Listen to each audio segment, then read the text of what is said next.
Well, welcome back to the DaliTalks podcast. I hope you've had a wonderful week. And again, like always, I try to bring you the best of the best. And I've got an amazing speaker today. We're going to be talking about divorce and what women can do to prepare themselves and who to go to. So the expert here is Robyn Gornicki-Davis. She is a divorce life coach, and I'm really excited to have this conversation with Robyn. Hi, Robyn. How are you?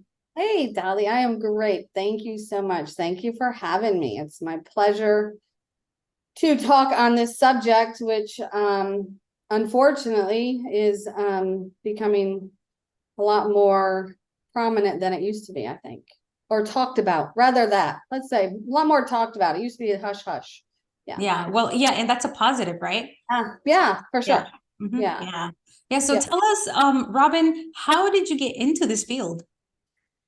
By chance. So I many years ago, 26 years ago, well, 27 years ago, went to paralegal school in the intent of becoming a paralegal for entertainment law.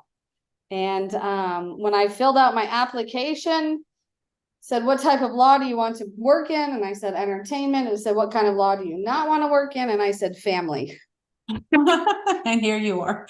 So my first job was with a family law attorney who was my mentor, and then I was with another attorney for 20 years, during which time I got my life coach certification, because I was like, I'm coaching these people. I'm more than just a paralegal. And so now here I am, focusing just on the coaching part of the divorce rather than the litigation part of the divorce. Okay, that's great. And this is all new to me, which is why I invited you to the podcast because I was listening to other podcasts and then I discovered this whole world of new type of experts that are helping people get not just divorced, but get a better experience with less hostility, more cooperation with the person they're divorcing, and also with a lot more emphasis on preparing them with not just like, hey, let's split everything 50-50, but there's more to that people should think about. And of course, making sure that it's as friendly as possible because it impacts the families, because there have been so many attorneys out there that are not conscious of that. And I'm pretty sure that you've seen stuff like that. But tell us, so let's say I'm someone who is looking for you. What would I expect to how to get started with you? What kind of questions do I need to have ready, to answer to you? Yeah, so a divorce coach is going to help you create a plan.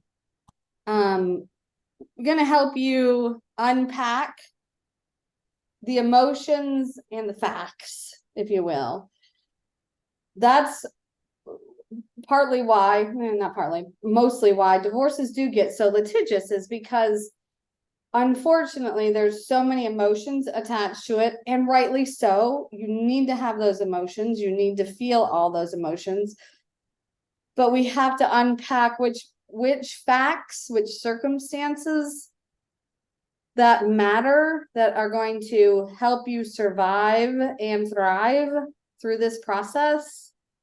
A divorce coach will help you deal with conflicts with your ex to be, your lawyer, your family, your friends. And I say that because whether we like it or not, when you get divorced, it goes out. I mean, it's you and your partner, it's your kids, it's you and your partner's parents, in-laws, cousins, everybody has a say. So that's, a divorce coach will help you manage those conflicts. A divorce coach would also help you with the new challenges that come up, because you're going to now start having two households, two schedules for kids if you have kids.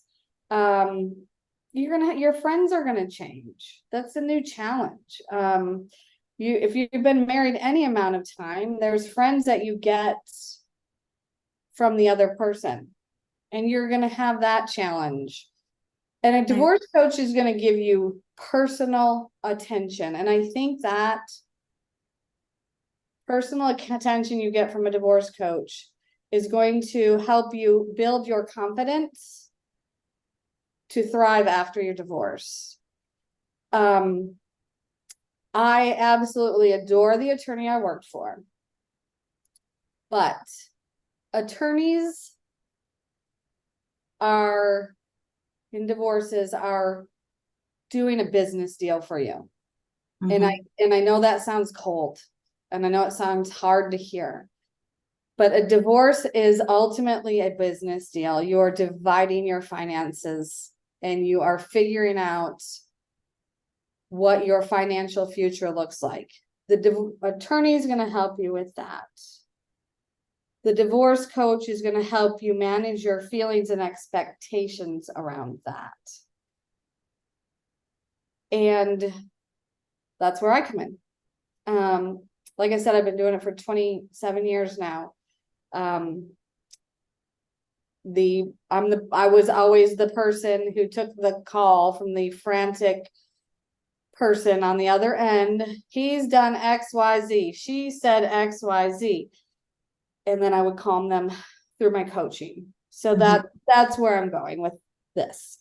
Yeah. Wow. So I have so many questions now. Okay. Some people might be wondering, is hiring Robyn going to cost me way more than hiring an attorney? And will I need to hire an attorney if I hire Robyn? You need an attorney.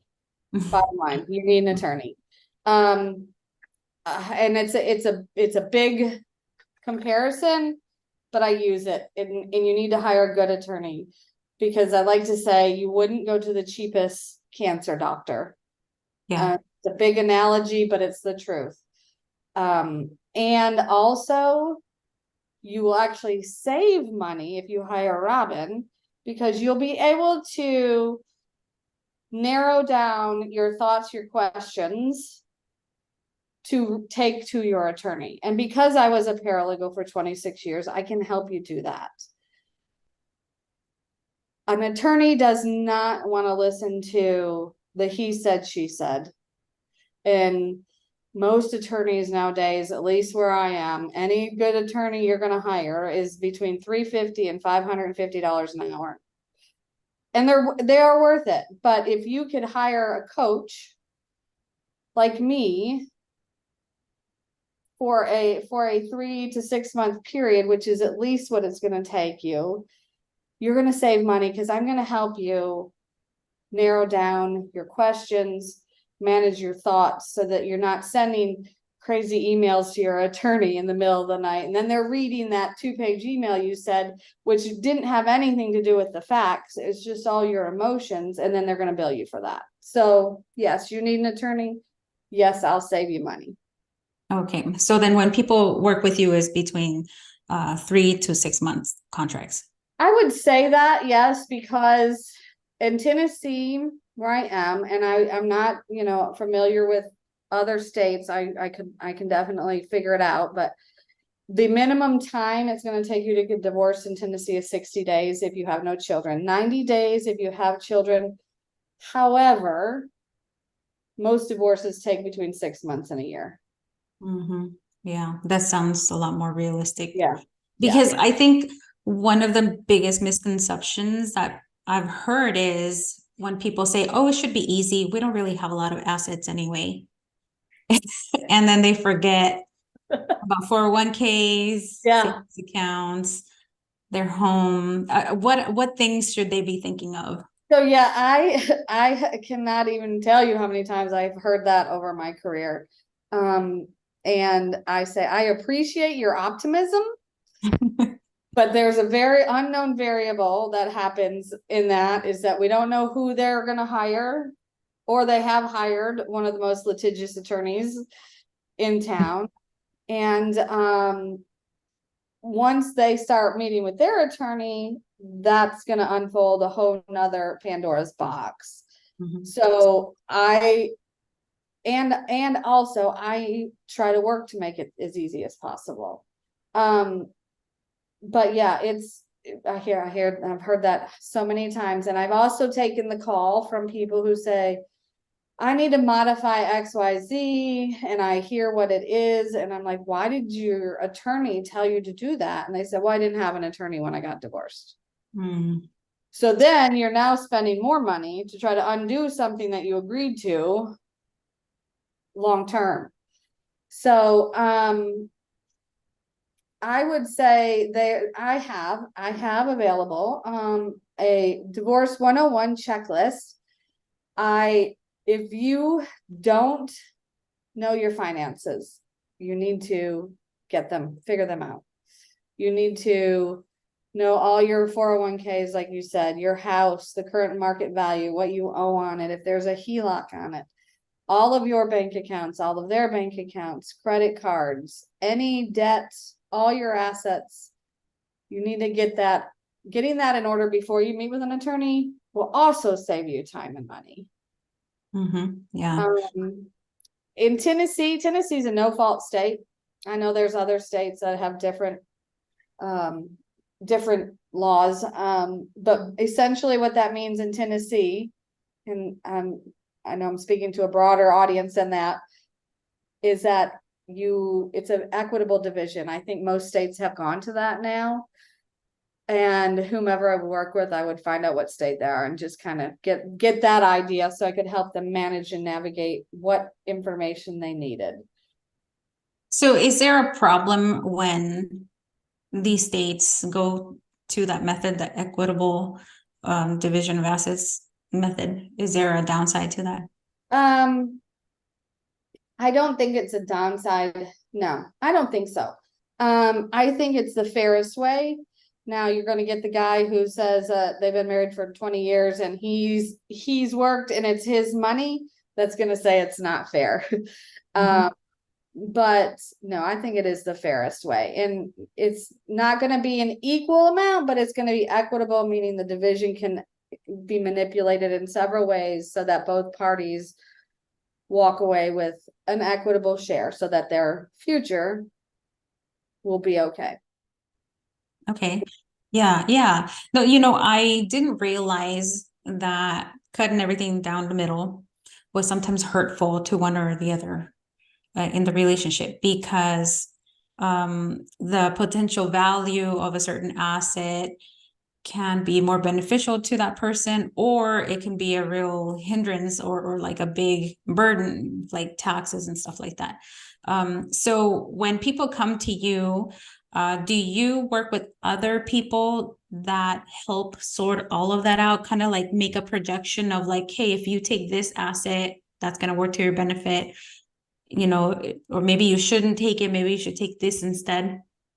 So I wouldn't work directly with them, but their attorney, if they're a good attorney, there is a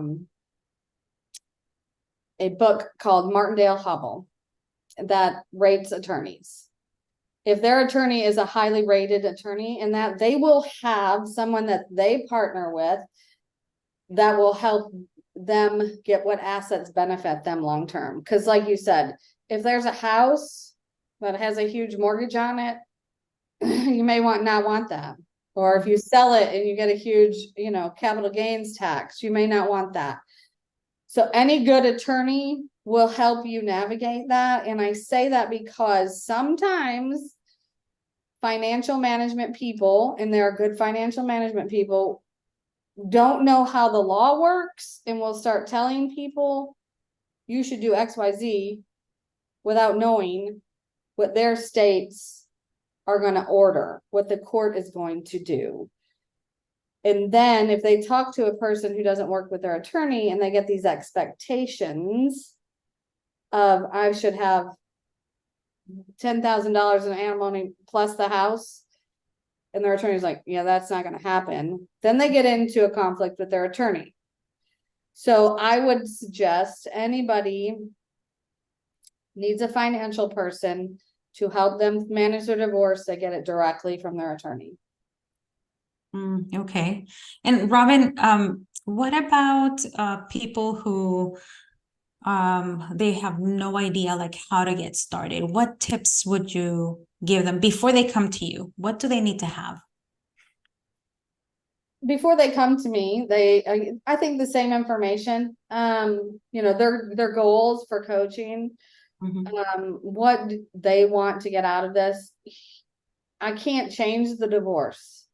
That's not going to happen. The why will never be answered.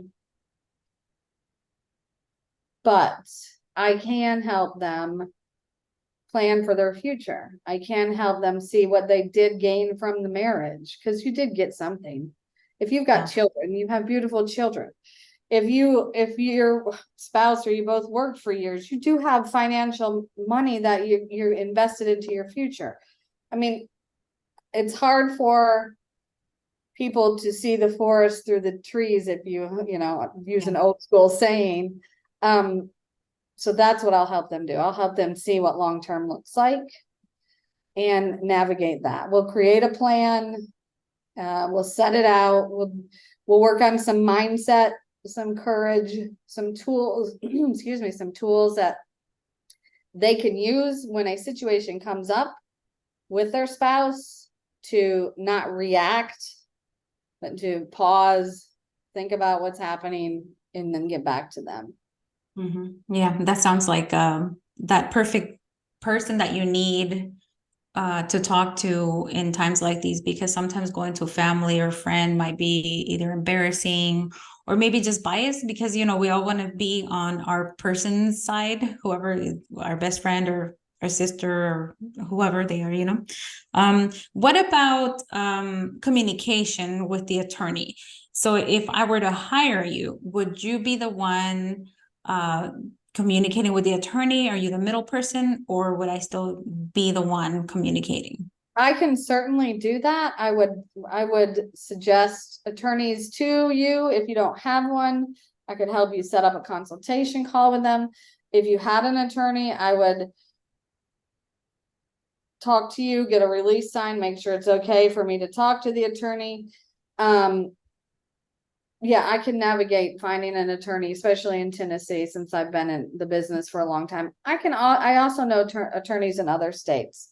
I'm going to jump back, if I may. Yeah. The talking to people question statement.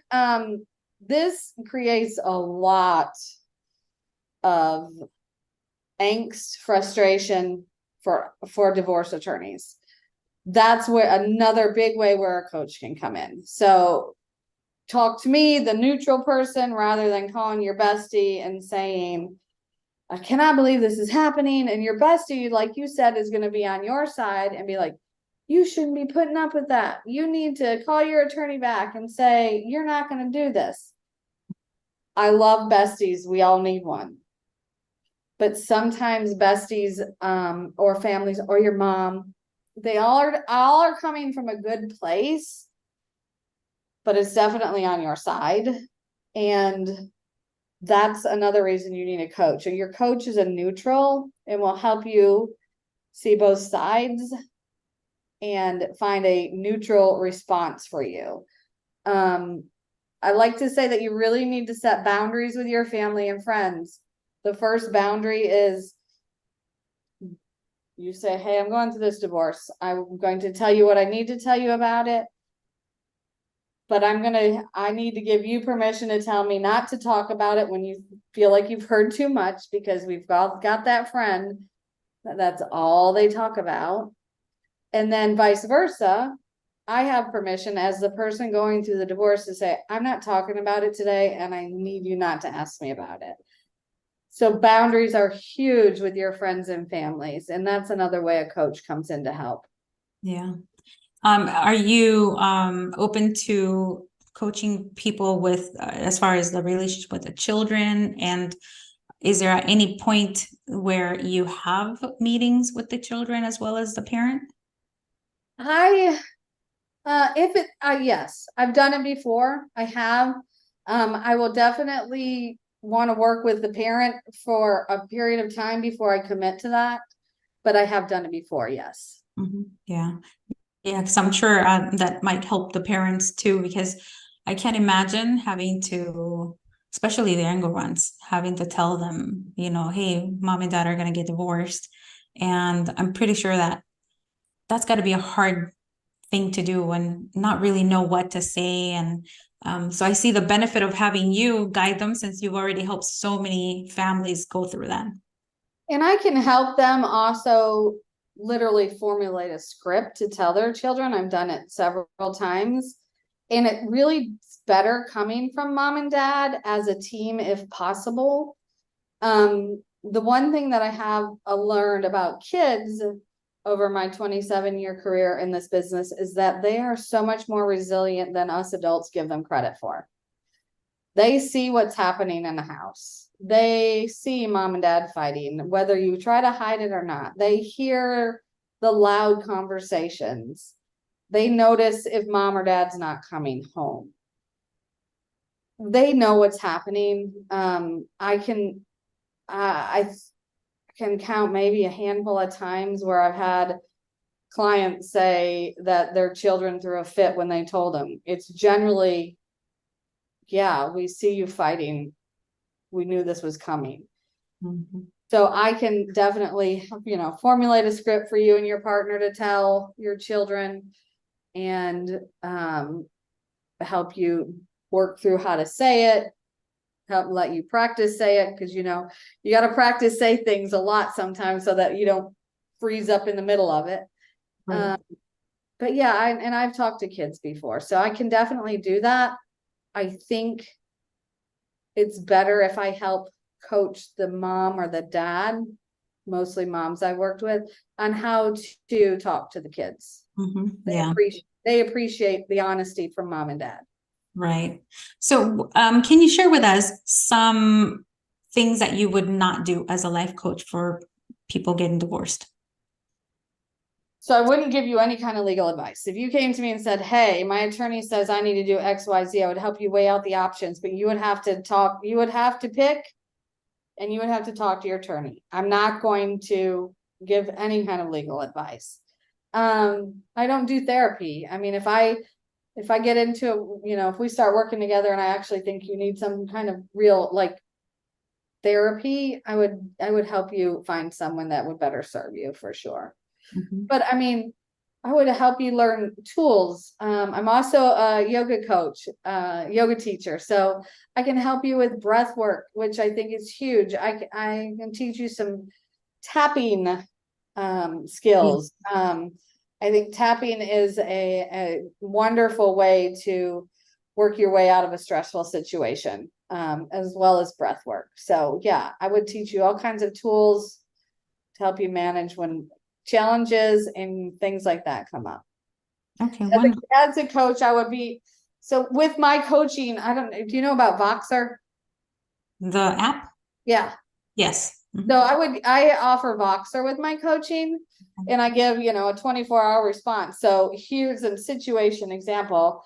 You just get the kids from the dad, and, the kids are like, dad said, you cheated on him. I would say, do not respond to the children, say, we'll talk about it later. Let me talk to your dad first. You Voxer me. I will get back to you and say, hey, here's what I would recommend that you say to the kids. Or here's the tool I would tell you to calm yourself down before you talk to the kids. Yeah. So I offer that with my coaching. Okay. Yeah, that's definitely very useful, because a lot of people are very impulsive. Yep. The emotions get in the way, and having some time to simmer down and get some, sound guidance, Yes. can definitely help things not get out of hand. So you mentioned that you're in Tennessee, but you can work with anybody in any state, right? Absolutely. Because I'm not giving legal advice, I can work with anybody in any state. It'll all be on Zoom. Okay. Yeah. And my website and my Instagram, you can find, start following me, find information. And my Instagram is actually my name, which is Robyn, ROBYN _ Gornicki, GORNICKI _ Davis. You can also search the Doable Divorce Coach on Instagram, and it'll pop up with that too. But there's on my link tree, I've got a couple of places where if you want to sign up to get my newsletters, or a download that I have, some little do's and don'ts, giving you some examples of situations that may come up and how to navigate those. Another big thing is if you're in a divorce, thinking about a divorce, don't have another relationship with another person. You need to get through the divorce before you can start any kind of relationship. And if the divorce is a result of a relationship you may have had, stop it. I mean, if that person really cares about you, they will be there when you're done. Going through a divorce, ending a relationship and beginning a relationship at the same time is not good for anybody. Yeah, I completely agree. I can't imagine having a relationship while going through something like that, because it kind of skews, well, everything, your mindset, your emotions, and then I would think after everything's over, you would be left wondering, is this real, or is it because of what I just went through? Yeah. Yep. And I'm pretty sure that impacts the children too. 100%. 100%. Yeah. So what can people expect when they go to your blog again? You said you have the tips. Yeah, if they go to my Instagram and they fill out the little information form, I will send them the Surviving During and Thriving After Your Divorce PDF that has some tips on it, about taking care of yourself, who to talk to, who not to talk to, things to do, things not to do, and how I can help you out. There's also a link on there where you can schedule a time just to talk with me for 30 minutes. It's no charge. I can answer some questions and see if you're interested in working with me. Yeah, well, there you go. So I'm just going to repeat your Instagram. It's Robyn_Gornicki_Davis on Instagram. And is there any other tips, anything that we've forgotten to mention before we wrap it up? I think the biggest thing I see happening is I really believe that divorce is as hard on you physically as it is mentally. I've always told my clients that, it's a divorce is like a death. You're going to go through the 5 stages of grief, whether you're choosing the divorce or not. And also it's a little harder than a death because that person is still around, especially if you have children. So in order to take care of yourself through these stages, you have to move, you have to breathe, you have to get a coach, you have to have a supportive community, you have to eat right. One of the things I see a lot of people do is they start drinking more during a divorce. And that is just so bad. It's not going to help you at all. My biggest tip is you just take care of yourself.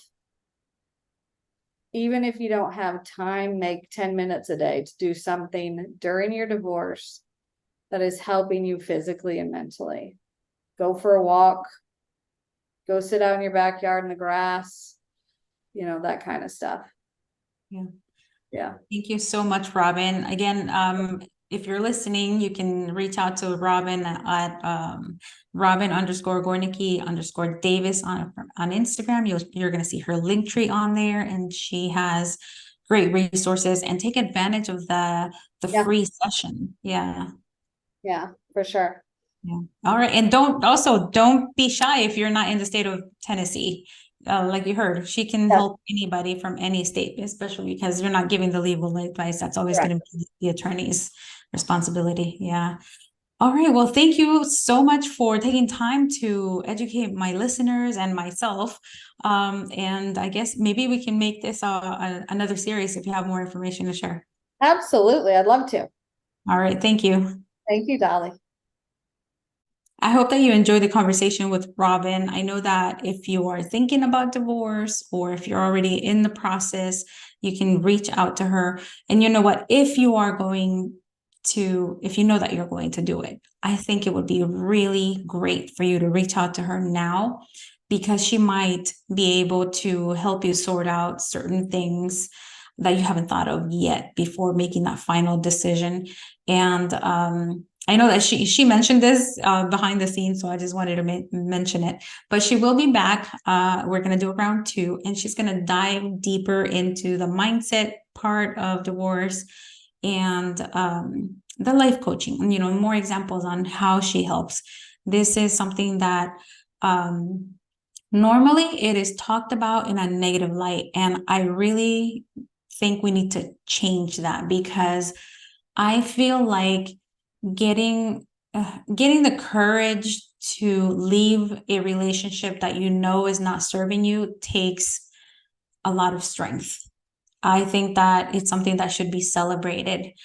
And sometimes even when you don't want it, but the other person does, I think it's kind of it's a gift, because sometimes we just torture ourselves hoping that the other person is going to love us the way that we want to be loved, but it's just not going to happen. So anyway, if you're going through that, I want to let you know that my heart goes out to you. I wish you lots of strength and happiness, even though right now you might not feel like happiness is in your life, and you're going to get through this. Reach out to Robyn, and stay tuned for the second episode. I will be having more guests on the show who work within the area of divorce. And I'm doing that just because I've realized that there are a lot of resources out there that we don't hear about.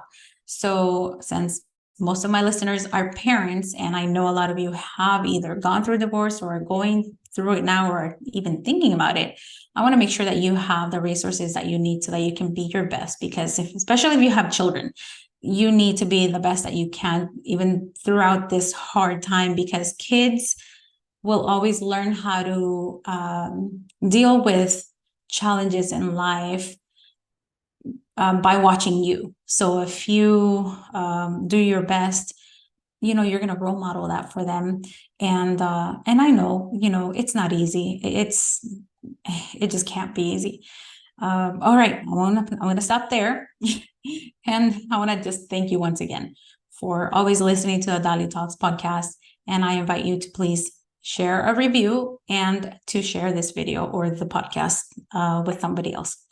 Hey, did you like that episode? If you did, be sure to subscribe to this podcast wherever you may be listening and write a review. If you want more tips or some behind-the-scenes videos, make sure to follow my mom at DaliTalks on Instagram. You can turn on notifications for her posts and stories as well. Thank you so much for listening to this podcast. See you next time.